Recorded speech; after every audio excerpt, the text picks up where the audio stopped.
This is Saurabh, and you're listening to my favorite talk show, The Weekly Show with Aditya.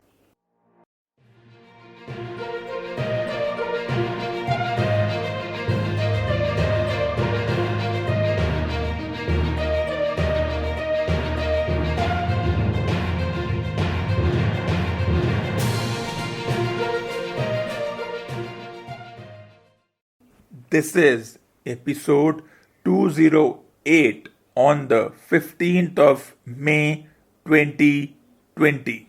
Humans are a unique species. They love labeling or adding monikers of hero, villains, warriors to their own species as well as to things they cannot control. And an example can be seen in the current situation as we give the moniker of heroes to certain groups who are defending individuals against the unknown enemy. Till the time humans add these monikers, they are not a satisfied species. Since time immemorial, there has been this approach to follow someone, to look up to an individual because a majority think that this individual is doing the things right. So having someone to follow, giving the moniker of heroes, villains, enemies is something that humans have relied upon for centuries. And if these monikers were to end, if there was no concept of heroes, villains, discipline, or a certain group giving sermons on how to get through uncertain times, humans would be like a deer lost in the headlights. Humans by nature want adversities and conflicts to be a part of their life so that they can show that they have overcome it. Be it the multiple wars fought in the form of mythology or historically, or the multiple world wars, or the current situation where individuals fight wars against other individuals, or humans fight war against something they cannot see, as it is called an invisible enemy. Human beings are not satisfied, and that is what one thinks has defined the very nature of human existence. If you look at this anthropologically, there is this tendency to look at things from rose colored glasses.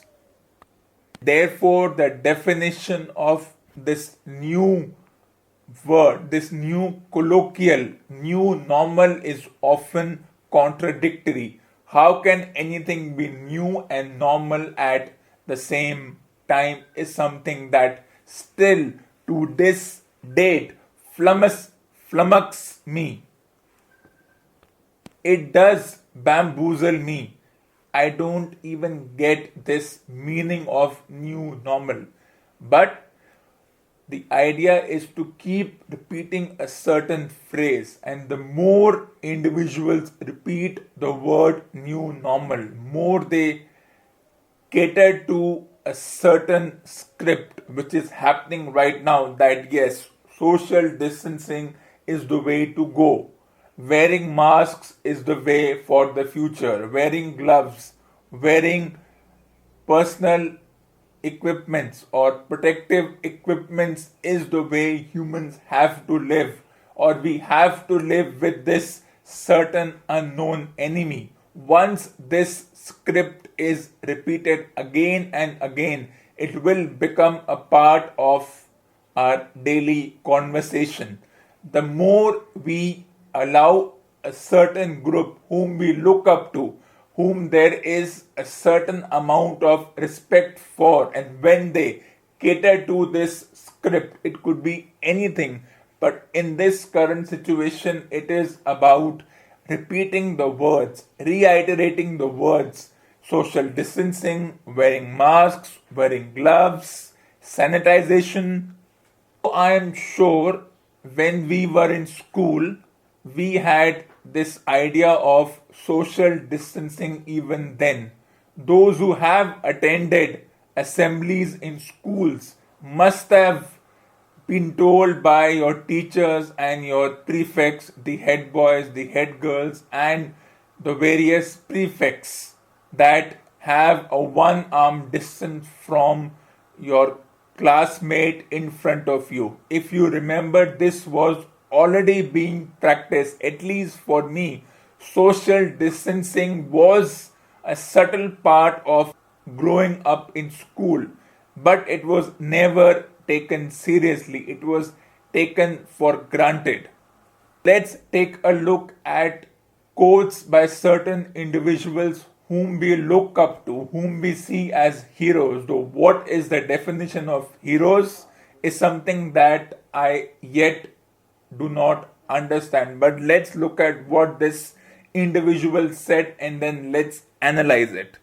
This individual says that we showed a lot of discipline and won the World Cup.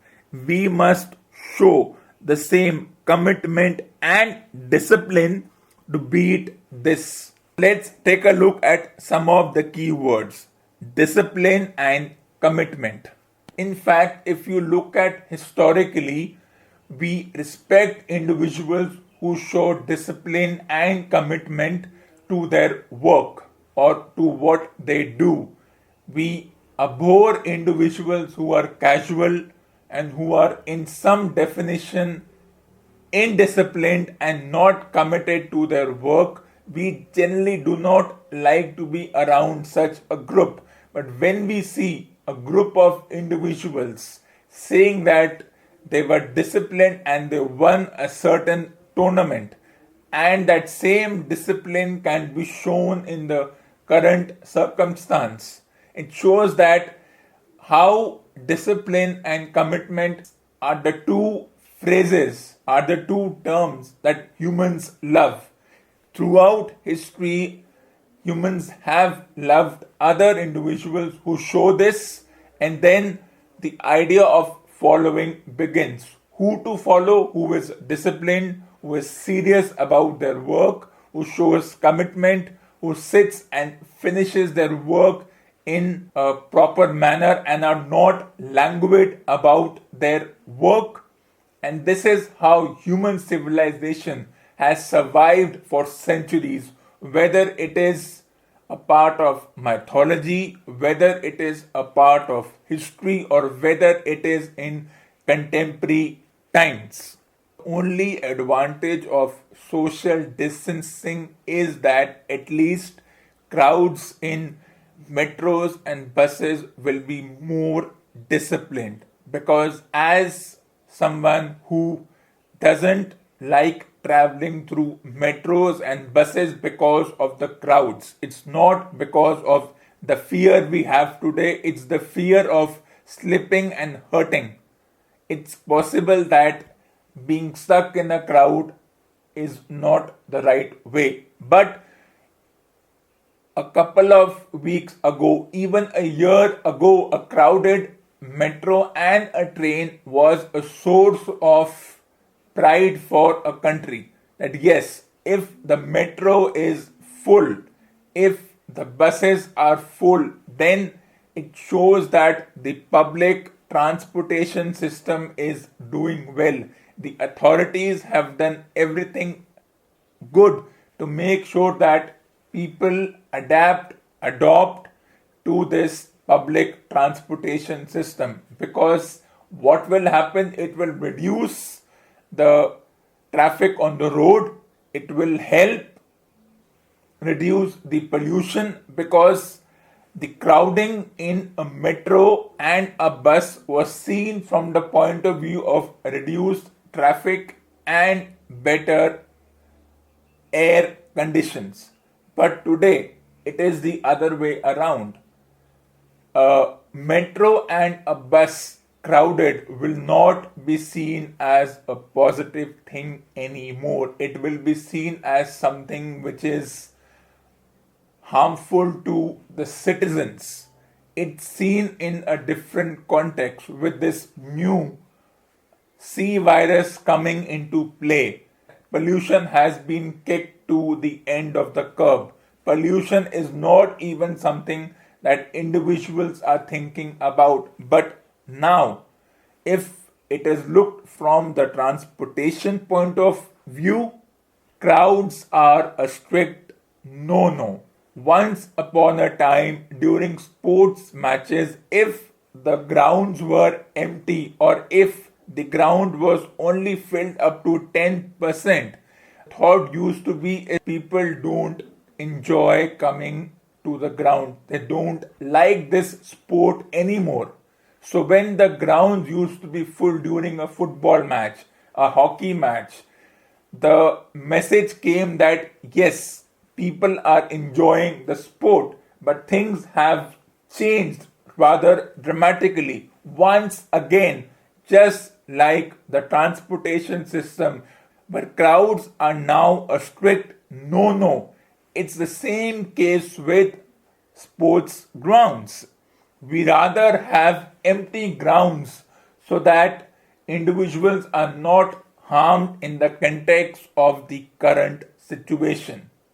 Yet, in many ways, all of this is ironical, and as the human nature is, it shows hypocrisy and double standards set by human beings.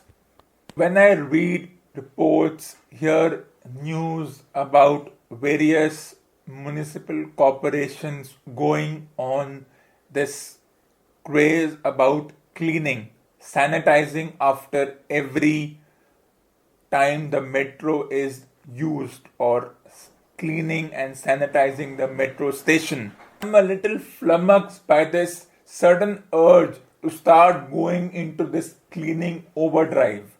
The first question is, why did we need something like this to make cleaning and sanitization a new normal? Why this concern right now? Because just like the concern around climate change, this concern is just double standards. Basic tenets like washing hands using soap or sanitizer, covering one's mouth while coughing or nose while sneezing are things that should be natural to humans and not suddenly become a norm because now it's global and not personal.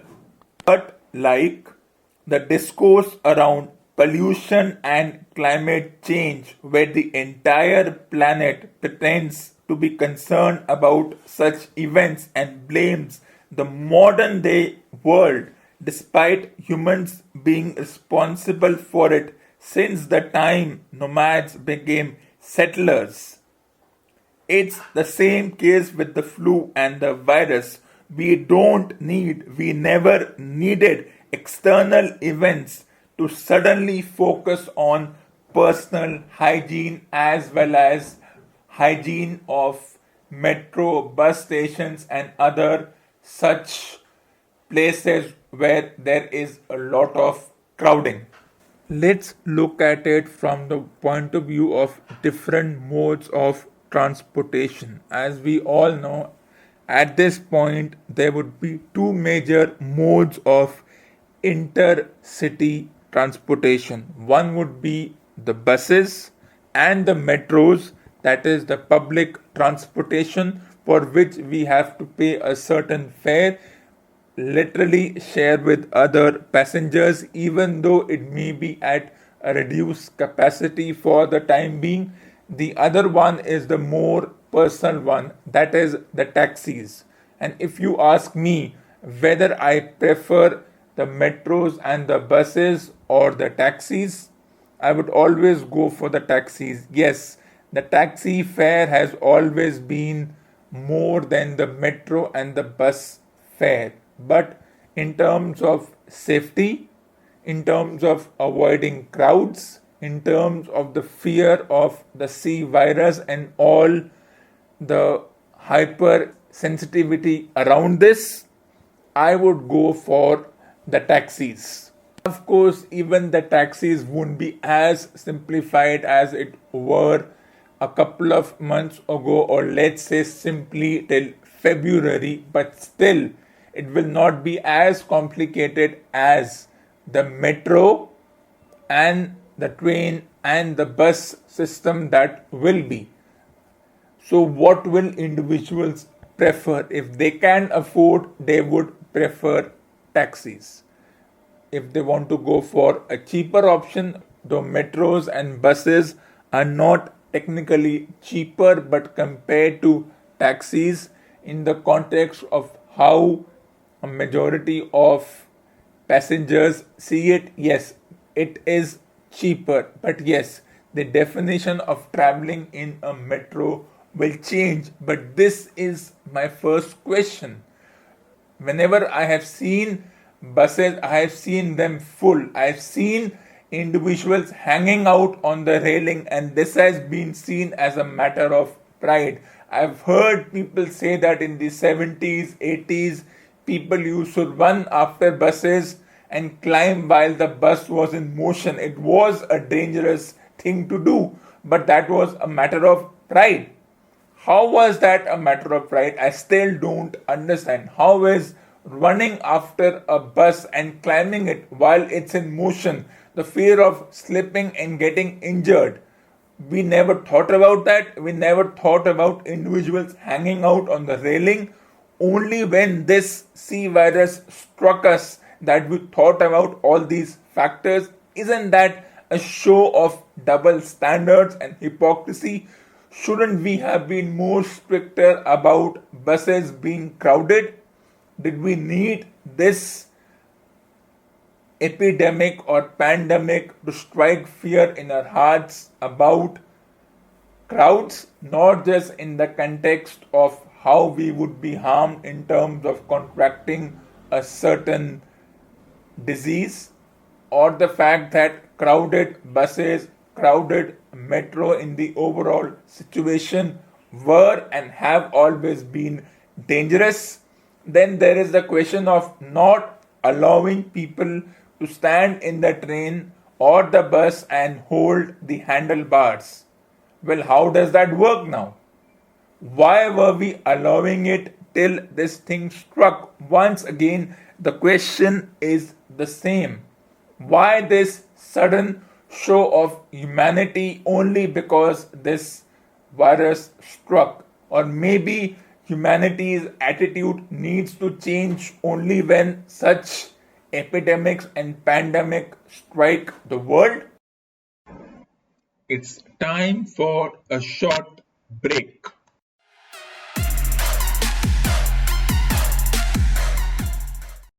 I welcome you all after the break.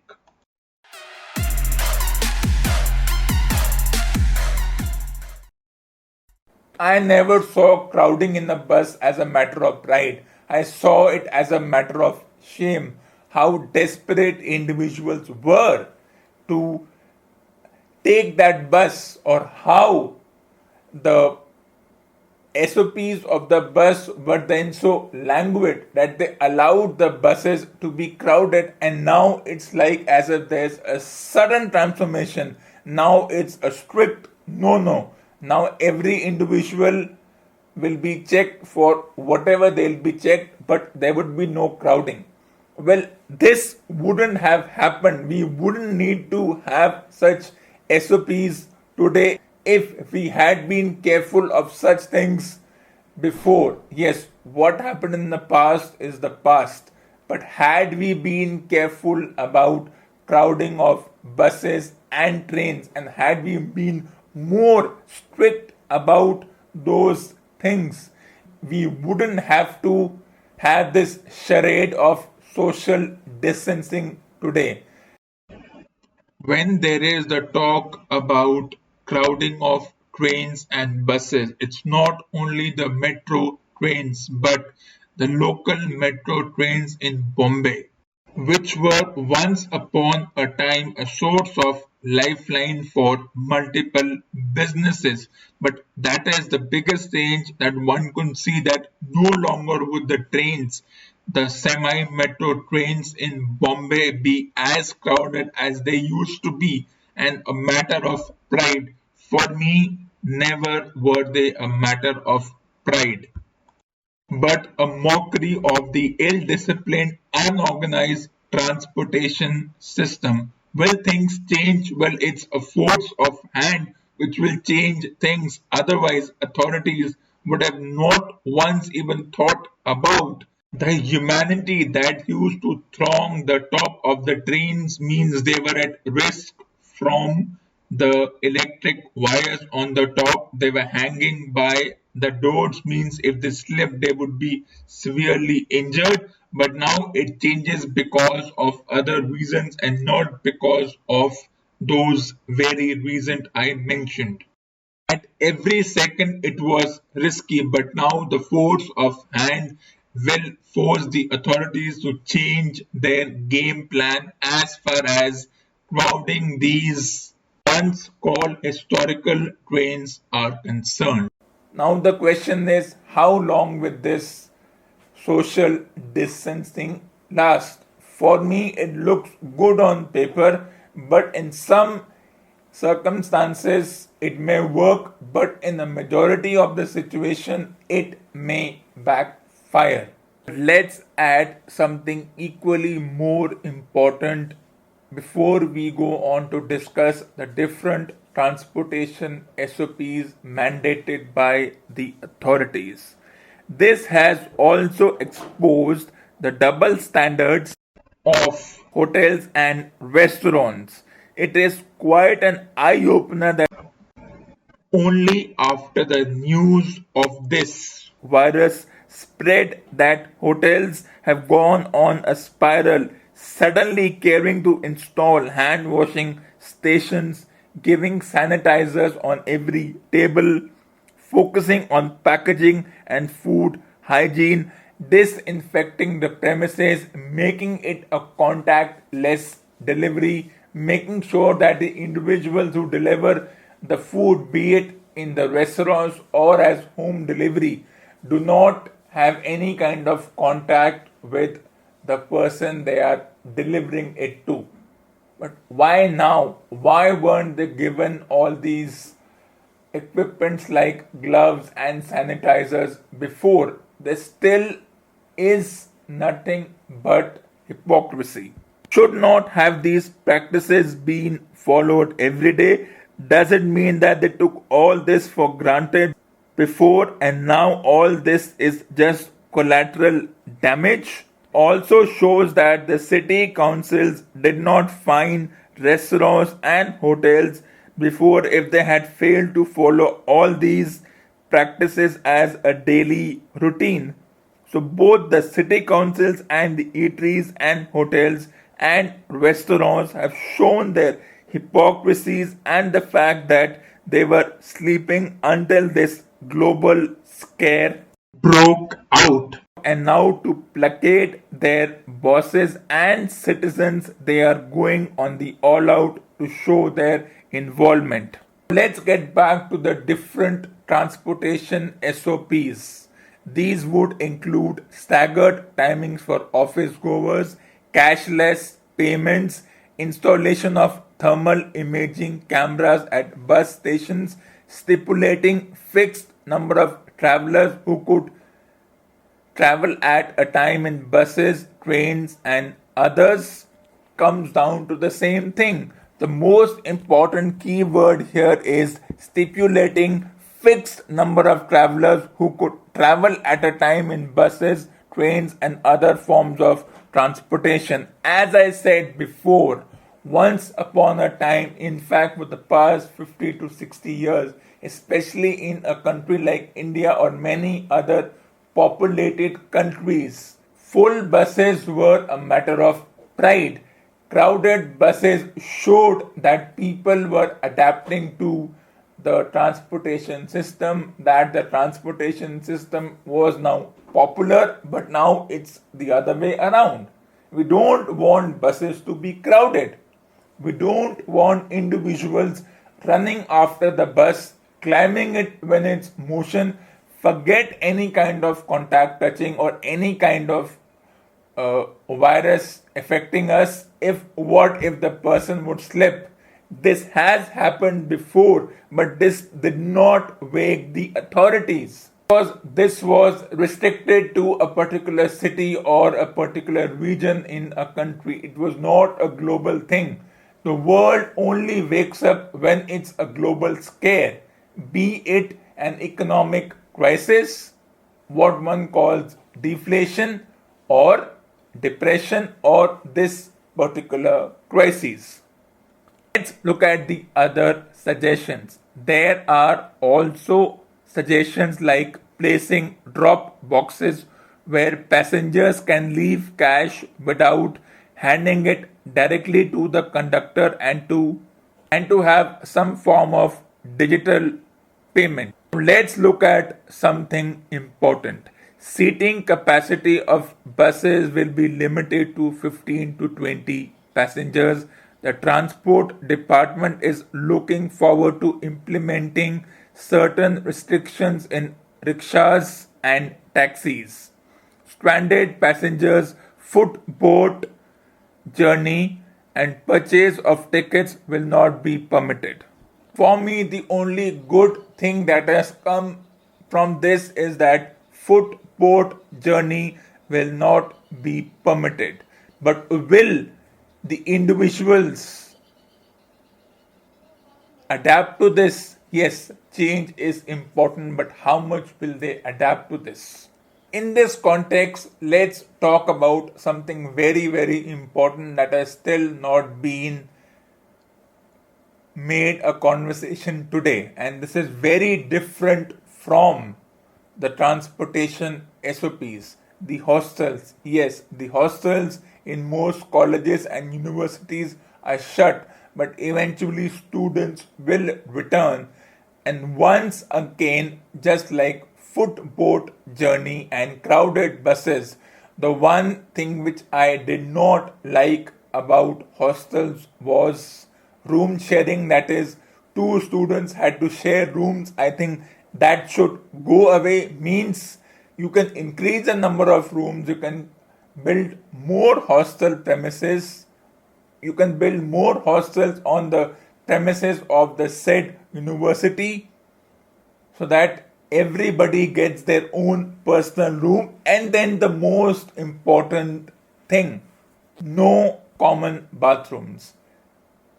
COVID, C virus or no C virus, I was never in favor of common bathrooms. Why not build a washroom in the room? Means one individual has access to their washroom in their room. They don't have to get up at 5 a.m. and rush to the washroom, get ready, and if they are late, then they are late for their classes. Yes, the definition of education will change with respect to the online part of studies coming in. But if hostels and colleges have to divide between online and physical studying, and if things are going to change, the biggest change has to be no sharing of rooms, one room for one student, even if that means building a lot more hostel rooms in the premises. That will add to the expenditure of the university. If they want to encourage social distancing and not allow too much of contact between individuals, then the risk of expenditure on building more hostels, personal bathrooms, personal Wi-Fi, and personal entertainment systems means each hostel in every university, if they're allowed to function, should have their own flat screen TV. Every room should have, just like a hotel, a flat screen TV and a washroom, as well as a fridge, so that students don't have to go rushing to the canteen for eating, so that they can keep their snacks inside the fridge, as well as they can have the kettle for making their own tea. This would be the only way to avoid too much of contact between students, as the authorities have been reiterating for months. And if they have to incur such expenditures, then they have to incur such expenditures. And then the most important thing, no shared bathrooms. It means like in your home, your room has a washroom. Let that be the case here as well. This is not just about reducing contact or not having crowded hostels or crowded washrooms. This is about making sure that if the physical studies resume, whenever they resume, every student can get to their respective class on time and don't give the excuse of crowded hostels or crowded washrooms. And then comes something very interesting. The sanitizer will become an important part of human beings' accessories, not just your mobile phones, your wallets, your wrist watches. If anybody wears wrist watches, sanitizers are going to be an important part of the accessories. Now they have allowed sanitizers up to 350 ml in planes. Yes, that is a good measure, but I still feel it's a little risky. We all know sanitizers are alcohol based and airplanes are a closed atmosphere. There is the danger of some equipment catching fire, but I'm sure the authorities have thought of that. Coming to the question of airplanes, they are going to discourage the use of washrooms in the airplanes. It basically means don't eat or drink too much during your journey and you won't have to go to the washroom. But this SOP of not allowing people to go to the washroom, I do not agree with this. It's a backward measure. The message that comes here is that we do not trust you, that you are not ill or you are not suffering from any kind of flu. It means that humans by nature who have looked at everyone with suspicion, though that suspicion was in terms of will this person rob me? Now the suspicion changes and we know what the new suspicion is. It shows how much humanity is full of flaws, that humanity will always be a flawed species, and despite our efforts to improve, we still fall back to the age old methods of restricting individuals from carrying out their activities. And now, this new pandemic has given an excuse to do just that. Once upon a time, we were not allowed to carry liquids inside the plane because of the fear of certain things. But now we will be allowed to carry 350 ml of sanitizers, right? And now no stamping of your boarding card. Well, there are other ways to get your boarding card stamped. Though we take that stamping very seriously, I think it's just an obligation. Then those who are expert in traveling, as I am, I have often seen that security check is often crowded.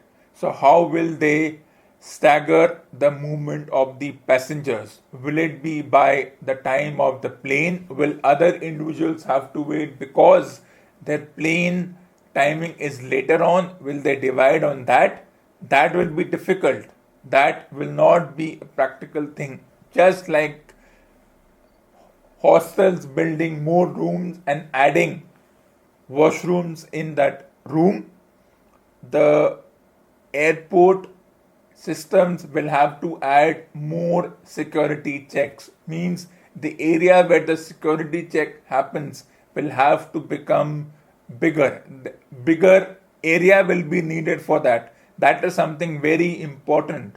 You want less number of people to go and you don't want to do patting down. I was also never in favor of patting down unless that machine says so. Don't pat down. So finally, some good practices will come as far as the airports are concerned. But now the airplanes will not give us meals. Well, that's something which can be debated upon, but I will not go in that direction because it's a sensitive topic to discuss. As I reiterated, some of these transportation SOPs make sense, but overall they are iron fisted and hard nosed. And then the question will come, how long will this charade of social distance carry on? It looks good on paper, but in actual circumstances, these measures are an inconvenience. But what happens, we shall know in a couple of months' time. And when I also start using taxis, I will relay my experience to one and all as to what are the changes that I see. But if you ask me, even before this situation happened, when I was using taxis, I did not interact with the driver. There was no communication. I would just put the cash on the front seat and quietly move out. I would quietly come in and quietly move out. Yes, the fear of touching the door handle is a fear, but that's something that will happen. How do you open the doors when the doors don't open automatically? Maybe they should add those automatic doors in cars where the doors open automatically, they have a sensor and then they close once the car starts. But how much of this technology will come through? Will driverless cars become a reality? Driverless taxis? Well, that is something that remains to be seen. Maybe if we can have driverless taxis, but it could be in the realm of the autopilot in a plane where the pilot is also sitting, but they are equally maneuvering the car. Means they set it on the autopilot or the driverless system, but when it comes to stopping, or if there is a change of destination, then the driver takes control. So there has to be a balance between the autopilot and the pilot even in taxis. I may support driverless vehicles if there is a balance, and if this happens, it will go a long way in reducing the contact between the driver and the passenger. But if you ask me, if I have to choose between buses or metros or taxis as a whole, I would go for taxis.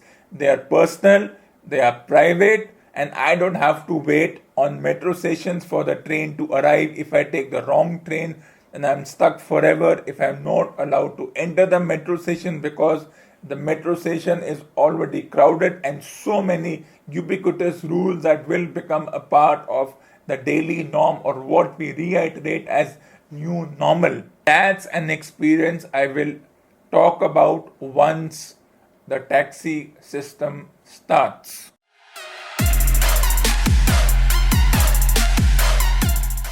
This ends episode number 208 on the 15th of May 2020. Hope you enjoyed this special broadcast. For more awesome content, tune in to the next episode of Weekly Show.